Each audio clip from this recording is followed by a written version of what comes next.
Yes, ladies and gentlemen, I greet them, everybody, wherever you are. This is NUJA Entertainment, of course. My name is Jamal Fred, the MC, host of the Money Mark Masterpiece, keeper motivated champion. But make sure ko subscribe, and I'm all Akoze fresh sana kuko nabari koze ubukoze ibintu bitatu tazi cyambere ubudukundi cyakabere uri gutukubahe cyagate tubura umuntu w'abantu nabo turayikoranaho umenye kuri muri vya bihuha biza kumviriza ibyo bitazi niwakora ikosa ryo kumviriza kandi utakoze subscribe uburi muri vya bihuha bimwe biri ngo bavuga so ariko nabo Akoze fresh sana, big up sana, personalizer. So dufise amakuru menshi nkuko mubizi, umaze kumva ari nojwe umenye kugiye gusobanukirwa, umaze kumva ari nojwe umenye ko bimwe ubwiza iminsi ubona kuri réseaux sociaux utarabona ubusisanguro ugiye kuburonka. Follow me, asseyez-vous confortablement et c'est parti.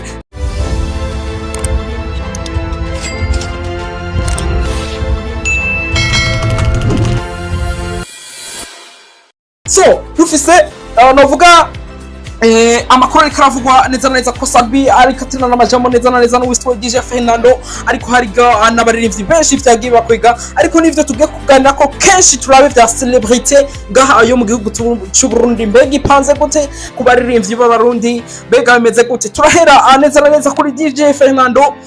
Neza neza urana ko yigeze kuba novuga sohora video avuga kuri celebrity y'u Burundi kuko yagiye muri banki bamufata nabi, ariko uko yabisiguye abisigura ukuntu benshi bitaba novuga batabatahwikiye, ariko nagira ndabibutse neza neza muri banki haba harimo VIP na VVIP. Namwe yagiye muri novuga muri ahantu hahurira bose bijya vyategerezwa kuba, kandi ca kabiri yari yagiye n'amasaha arenze kuri banki. Ico gihe bari kugara 15h, ni kuvuga uwo mwanya ntibari gushobora kumwakira. Mbega bagi bagaruka gabaririmbyi b'abarundi hari ukuntu mu maservice agiye atandukanye babafata nabi.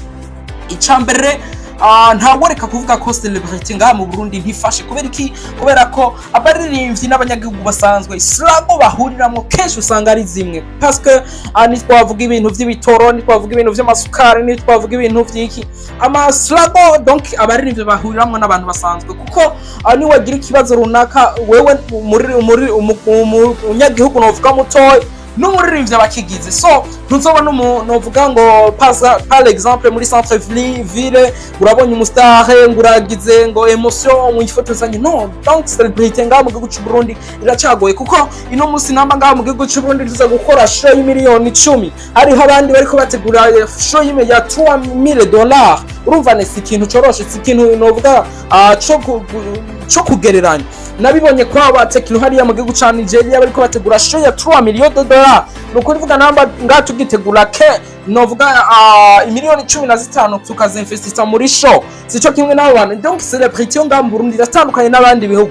Namwe no musuri kuvuga kuri celebrity level celebrity kuko umuziki warawupambaniye kandi zino fise wararikoreye ilevre ico umuntu akikubahira, ariko no muri service ubugiyemwo ubahiriza ordre yaho niko bimeze. Ariko hagiye haba amajambo menshi, urana ko na Sabi yagize iki vyavuga neza na neza, urana ko amajambo menshi ariko agenda avugwa.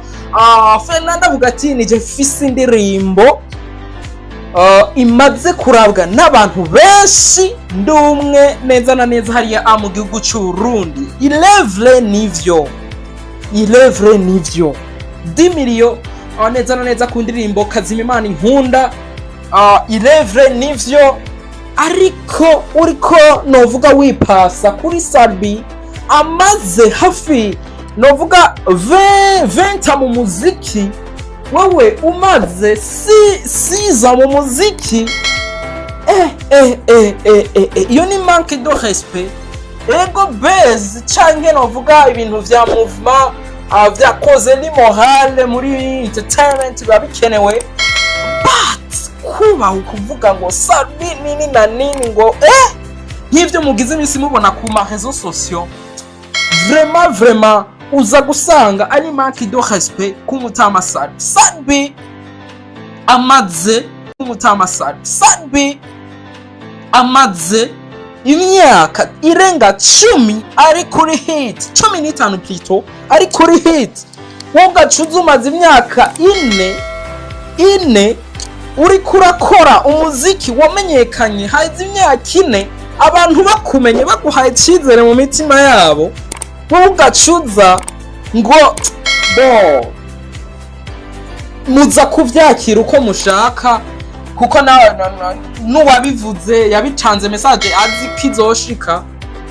Amajambo ni menshi hagati ku mpande zibiri, Fernando n'uwiswe novuga Salbi. Ariko ikintu ca mbere Salbi ari brand kuko afise fan base nini ngaha mu Burundi no hanze. Nambi no musi Salbi afise indirimbo kirisese, nambi no musi Salbi ari karavugwa muri East Africa, ni kubera ari karakora cyane, ni kubera novuga atari karakora indirimbo ziherera ngaha mu gihugu cy'u Burundi, ariko novuga yagura vuba vagi gusohora indirimbo n'uwiswe Ibra. Indirimbo yatanguye kuvuma itaranasohoka. Ilevre DJ Fernando arakora ntawureka kubivuga mugabo guca ni nko kubona DJ Fernando ari kabwira ibintu nka kijya Kidumu. Ego Kidumu arushaka Salbi me uri kubwira ibintu uri ko wipasa uri Fernando ukipasa kuri Salbi jembo na kalimat do respect amen.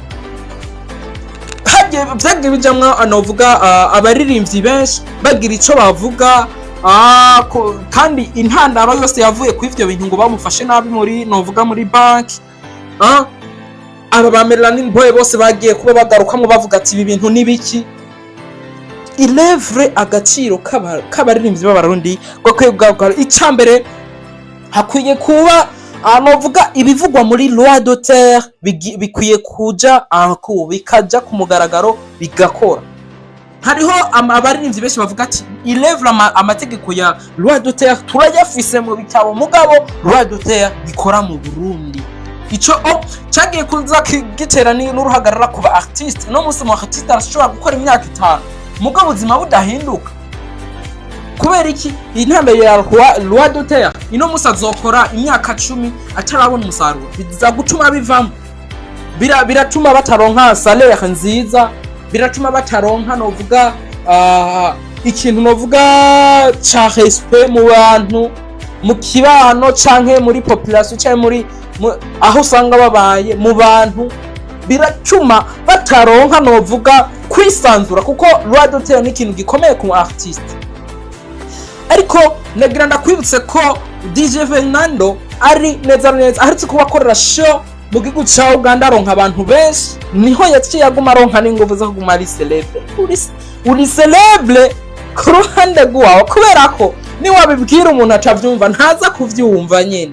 Nico gituma umuntu aba akwiye kugira confidence herself. Ariko nakwibutsa mukunzi wa NUJA Entertainment n'umusore adasanzwe Mwitete worshipa, umwe mu banditsi b'indirimbo badasanzwe, umwe mu basore yakoze ibintu novuga bidasanzwe neza hariya. Tuvuze muri seed, tuvuze abaririmbyi bakomeye, tuvuze abaririmbyi babunyoye. Mwitete worshipa the one and only ariko ategura event idasanzwe yite ku Rutare event. Igiye kuba itariki novuga 7 ukwezi kw'icenda hariya ku Muco. Benshi abahazi kuri The Map bazoca bahabona, ariko vuba affiche iranabagwamwo, ariko ishatse gutegura inzira ya affiche. Nuko ni Worshipa, muze muri benshi, muze kumushigikira n'umusore wanyu abikora neza cyane murabizi on mic kabari icuka. Nuko it was Jamal Fred MC voice of the money mic masterpiece keeper motivated champion. Ndashimira umuntu wese yagize novuga uruhara mu kumviriza ino video, yagize uruhara muri ino video, sharing, kora partage, ariko utibagira kora subscribe. Novuga ni ikintu kidasanzwe kuri tweb. Ndabashimira cyane. Yari Jamal Fred MC voice of the money mic masterpiece keeper motivation the champion. Hasta la vista, peace out.